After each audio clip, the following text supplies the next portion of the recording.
Hey guys, it is Johan and welcome back to another episode, and thank you very much for joining us on this journey. You know, our podcast keeps on growing. We're getting a lot of questions, a lot of feedback from the community, and more importantly, we're all engaging, we're all growing together, and that's what I love about doing what we do. So throughout the week, my friends, I've had a few common questions asked, things like, how do you build up confidence? How are you so confident, Johan? And how do you remain confident? And I'd love to give you an easy answer and just say that I've been naturally confident my whole life. But the reality is I've always struggled with self-confidence. And honestly, guys, it's probably been the only last 3 years where I've developed a lot of self-confidence. And that's because I've had to change the version of who I was. So I'd always say this, guys. From 20 to like 35, I was called Johan 1.0. And I believe right now I've hit that 2.5 version of myself. So a couple of years ago, I was at version 2.0. Now I'm at version 2.5. And I think we always need to upgrade ourselves. Like, you know, when we upgrade our car, our home, our computer, whatever the case may be. And one of the main reasons why I used to struggle with self-confidence was because I couldn't keep promises to myself. And I think that is one of the biggest impact that hurts a lot of people, is they don't keep simple promises to themselves. And when you don't keep promises to yourself, how are you going to keep promises to other people? And then what happens is over time, you start to destroy that self-confidence that you have. So today, guys, what we'll do is when we talk about self-confidence, I'm going to share with you my journey, my story, and I'm also going to share with you the 5 different confident competencies we all have in our life. And then I'm going to share with you some strategies that you can implement in your life in order to be more self-confident, because that's what you guys are asking for. You're asking for tips about how to become a lot more confident. But before we get started, guys, we are going to be uploading this on YouTube as well. So if you are seeing this for the first time, my friends, continue to like, subscribe, share, comment, and let's build up our positive community. And guys, we are going to be launching this onto Spotify as well, which has been absolutely amazing. The feedback has been sensational. And we've got 61 people live on Clubhouse, where we did a private training session before we jumped on this as well. So guys, welcome back again. So like we said, we are going to be talking about self-confidence. So what does self-confidence mean? You know, just to keep it simple, guys, self-confidence means that you truly depend on yourself. And when I say depend, it's not about you doing all the work, but you actually depend and trust your own judgment. And I believe that a lot of happy people are really not happy. They're just portraying happiness. So, you know, when you watch people on social media, they look all happy, they're all, you know, gazy, they're all rosy, it's all great. But the reality is, are they actually happy internally? Probably not. Because a lot of people do suffer from insecurities and no self-confidence as well. But basically, to keep it simple, self-confidence is really believing in your heart that you're doing the best that you can be, the best who you are, and that you're reaching your potential. And more importantly, you're doing the work to change yourself at this current present time. So I believe there are 5 different confident parts we need to work on in order to be truly self-confident. So starting with number 1, I believe financial health. Let's call it financial health. So you really got to do me a little favor, guys, before we talk about this as well. Get a piece of paper and pen and write these 5 little confident things down and give yourself a score at a 0 to 10. 0 saying that you're not really happy where you are at the moment. Give yourself a 10 if you're truly happy, and you know how to mark yourself. And then once you've done that, is evaluate all those 5 competencies and see where you're lacking confidence or happiness, and then make some changes.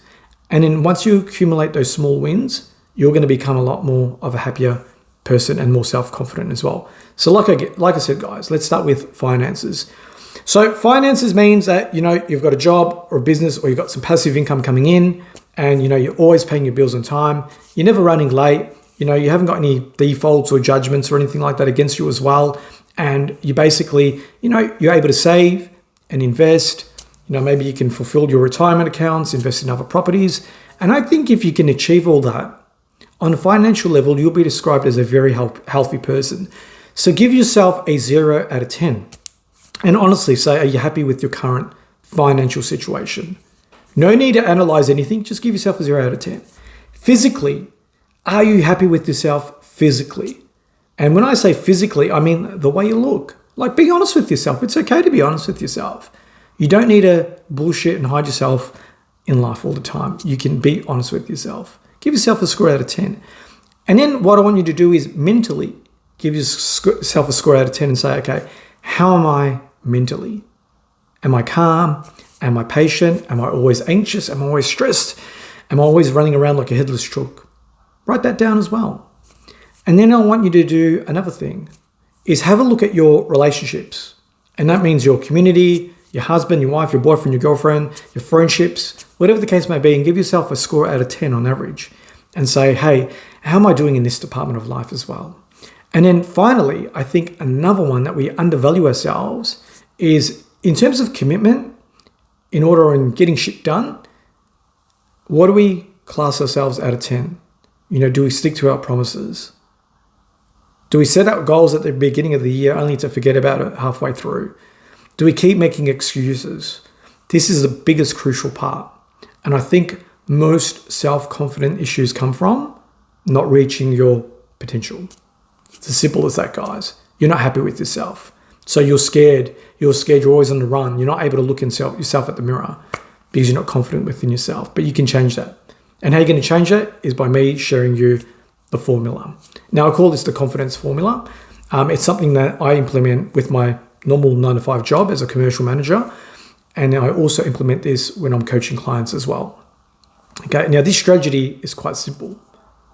Is all I want you guys to do, if you're lacking self-confidence, is choose 3 things only. Okay? Don't think too big at this stage. Just keep it simple. 3 things right now you think you can and you will and are willing to change in your life. So I'm going to share with you 3 examples, and then maybe you can use this as a base or foundation. So the 3 I'll be sharing with you guys as an example is this. Is number 1 is keeping physically fit. So what I would like you guys to do is choose a time every day you would love to wake up. That might be 5 a.m. or 6 a.m. Monday to Sunday, guys, non-negotiable. Choose a time.